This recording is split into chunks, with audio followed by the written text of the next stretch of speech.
That doesn't mean he's not a good player. I mean, I lose games sometimes too, and I'm the best. You're the best. So then that means you deserve MVP.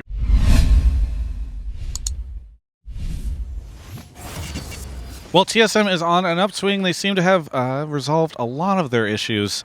I'm joined right now by Bjergsen with coverage presented by Omni / to talk a little bit about that. So Bjerg, again, the theme these past 2 weeks have been like, all right, TSM, TL, and I don't know, like CLG have all sort of been riding their ships. It feels like you guys were all kind of like, and now we're seeing a lot of wins from you. What is it about the second half of the split that's really solving so much of your guys' issues? Was it just time? I think it was just a big change we did in the middle of the split where we kind of, because we had this issue of we always knew if we were to talk about it after the game, we always knew, we were supposed to do this in this scenario and then this, but it was kind of how do we get that out in the game and how do we get everyone on the same page? So just who communicates what and kind of who's going to lead certain areas in the game. And then obviously, even though we set those roles, it wasn't perfect right away, but then we finally had responsibilities and each people could work on kind of what they were assigned to do or what their strengths were. So that made our growth much faster. Of course, I can't get more than 2 questions into this interview without bringing up MikeYeung, who there's like this big discussion for a while. It was like, oh man, like MikeYeung sucks right now. But look, on TSM Legends, they're all so nice to MikeYeung. Like they're helping him out. Now everybody seems to be like, all right, MikeYeung's coming to fruition. It's happening. MikeYeung online. What has that development process been like? Because obviously you had like this Venom Mythi who came over here that were kind of plug and play. You got this guy coming in. So what's it been like over the split with him? I think in the beginning it was just a lot about how to play with the team, kind of how to use your wards, because when Tracker's Knife was in the game, it was very much about where do you place these wards depending on what laners you have, offensively, defensively, in their jungle. Do you do it before you farm your jungle camps, after? And that's just not something Mike had practiced a lot or had a lot of experience with, whereas Smoothie, Svensker, and these Reignover, they've been in this Tracker's Knife meta for so many years. They have it down to just instinct almost, but it took Mike quite some time to kind of figure that out. But now that Tracker's Knife is out of the game, I feel like Mike can really just play to his strengths and because the game is a little bit more like solo queue, I think it helps a lot with transitioning junglers from challenger or from solo queue into competitive, and it kind of removed one of the things that we were struggling with as a team, and then we could just focus on Mike's strength. Yeah. You got to be careful with this stuff. I was like, what was it like? How was it getting MikeYeung into the team? And you're like, it's just figuring out how to use your wards. It's just like that was your. No, I mean that was the only negative really, because he's good ganking. He has good mentality. I'm saying everyone says that you just use your jungler as a ward. So responding like figuring out how to use your wards. It's a big part of the game as a jungler, or it was, and now not as much anymore. Now it's more focused towards his strengths. I think. My point was, everyone says you turn the junglers into wards. Do you get the joke? That. Okay. You think? I don't think about all those haters say every time I answer a question. I just answer it however I feel like is the truth. So that's the right way to answer it. I think about what the comments will inevitably be. That's why I tend to think about the haters. If I bring up some Bjergsen and 4 wards meme, it might get more views and you get more exposure. So that's not it. But I just like to reference that stuff sometimes because it gives you a chance to respond to it. You know, it's kind of nice. It gives you that opportunity without you going on a rampage. You know, because there's an interesting thing. If a pro player goes and tweets something to their haters, people are like, "Oh, he's salty." If you say something because I bring it up in an interview, people are like, "Oh, well, he got to ask the question." You know, it's so nice. That makes sense. Yeah. That's why I'm to go about it. Yeah, that's why I'm here. I provide a service, you know, and you guys help me out. All right, going on. So you guys beat Cloud9 just now. Echo Fox seems like they're a little bit in a free for all right now. Where do you think TSM is? Like, are you guys up near the top? Are you number 1? Like, where do you think TSM is from a strength perspective? I think we're definitely up there. I think that it does seem like some of the top teams are struggling. Team Liquid used to be a top team.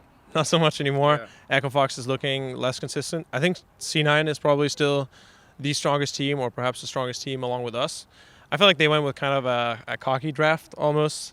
Like pretty much not having a tank, playing the Blitzcrank and things like that. It seemed like they just wanted to roll us over. Maybe they underestimated us, but I think that C9 and us are the top 2 teams. Yeah. Are you nervous at all? Because you are kind of battling for playoffs right now, which is a unique position to be in. I don't know if nervous is the word, but I feel pretty confident that we're going to make it. We play GGS and CLG. CLG is actually a team that we've been scrimming a ton recently, and I think it kind of shows that we've been improving from them and they've been improving from us. We both have good results. I think it also means that once we play them next week, we'll know a lot about their team and how they play, how they pick, and same for them to us. So Be careful, because I think the temptation, I've seen this time and time and again in NALCS, is to be like, CLG, we've been learning a lot, they're winning a lot. You're like, next week we face CLG, and then Golden Guardians comes in and just throws you out, I was just mentioning CLG because they're on an upswing. Yeah. I think any team can lose to Golden Guardians. Even today, they had a pretty big lead. They just threw it or misplayed certain parts of the map. GGS does seem like a team that can show up at any time, but you can't come in underestimating or expecting a free win from any team in a best of one. Maybe in a best of three, you can. Well, I wouldn't do this, but I know other teams, they take it a little easier. They try different stuff, or they feel like they don't need to show maybe some of their picks. They can hide them for the future, but in best of one, you really just need to bring it your all every game. What do you think, and I've been talking to a couple of people about this, about Clutch? Because, nobody's talking about Clutch. They're ranked number 3 in the LCS right now, and yet nobody brings them up. So what are your thoughts on Clutch, and maybe also why they're flying a little under the radar? When we scrim them, they don't look particularly strong, but it seems like when they just really show up on stage, they have solid players pretty much across the board, and players like Febivin and Apollo seem like they know how to show up on stage when it matters. I think for me, I don't think of them as much just because of, I guess, their scrim results, and I don't feel like when we play them that we learn a lot from them. They don't seem very proactive. I don't watch all of their games, so I can't say why they're winning, but they do seem like a top team right now. One thing that seems to be sparking a lot of debate in the press room right now is the conversation around MVP. And so up until recently, people were like, oh, yeah, who needs Dardoch? But now that Echo Fox is starting to fall, there's a discussion about other people. I know you don't tend to think about MVP too much, but do you feel like there's any standout players this split? I don't watch every game, so it's hard for me to say compared to... But you've played against every player.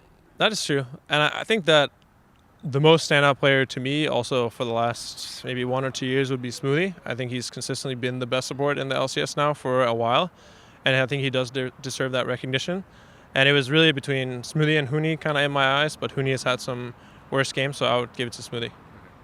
And you just beat Smoothie. That doesn't mean he's not a good player. I mean, I lose games sometimes too, and I'm the best. You're the best. So then that means you deserve MVP. No, I think the game is very team-based, and when we played bad as a team, I don't look particularly strong, and I get a lot of criticism, and once we play well as a team, I look good again. And I don't think it's because I'm playing better now than I did early in the split. I think it's just our team cohesion is better, and it makes me look 10 times better. But Smoothie is really, I feel like, what makes that team gel and what makes that team play together well. So I think that's why he deserves a lot of recognition. How are you adapting to and feeling about the mid-lane itemization changes? I mean, it's really similar. I don't think it's too much of a difference. You just change up your early items, and there's a few more options, which is nice. You can choose Morello if they kind of have low magic resist, or you really need the Grievous Wounds now. But other than that, it seems fairly standard, and even though one person might build slightly more optimal than another, it hardly ever breaks the game. But for me, it's a lot of fun to have things shaken up a bit and have some time to test new builds and see what's good. Anything in the game right now that's annoying to you? Do you like the cannon minion siege attack scene? I think they're nerfing that next patch, so that'll be nice. It's pretty stupid, honestly. It's fun. The audience starts. I don't know if you ever hear this. The audience counts. They're like 1, 2 as the inhib and everything's slowly dying. And when you have Baron, it pretty much just becomes, all right, guys, we don't need to hit the tower, just protect the banner. And we're playing against Smoothie's Blitzcrank, and he just hooks the banner into tower, and then this item is useless. Yeah. But I think that as a mid laner, playing against Kha'Zix is not very fun because even though you have wards out, if he has mobility boots, he can sneak through all the bushes, and you're kind of just forced to play a very passive style, unless I'm playing something like Syndra, where if he does show up on my screen, that little bug, I can just crush him and one-shot him. But in a lot of games, I saw a thread with Dopa a month ago where he just said, Kha'Zix is so stupid, he's so broken, ban it every single game, you can't do anything. And ever since then, I face Kha'Zix in every solo queue game. It's not a lot of fun. But I think it's just a different kind of champion. I don't think he necessarily should be nerfed. It's just not fun for a mid laner. Dominate was complaining about it on Twitter today. He's like, I can't believe that they won't ever bring Shaco back into the meta right now whenever they let Kha'Zix, who's running around and Viz all the time, that way. I don't like Shaco. I remember back in Season 2, Season 3, he was the champion I hated playing against the most because he can gank mid from every angle of the friggin' lane, and you just have to hug your tower and hope team carries.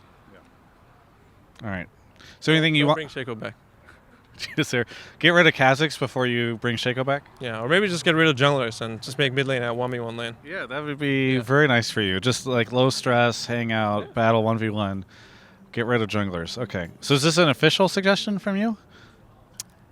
If I made this the headline? I mean, it would be fun. Or maybe like in All-Stars, they had this thing where if the teams were tied, then you would play a 1v1 for who would get the bye or who would get through. I think that'd be pretty cool. If we have a tie with someone, then I'll just 1v1 their mid laner on the ARAM map and better mid wins.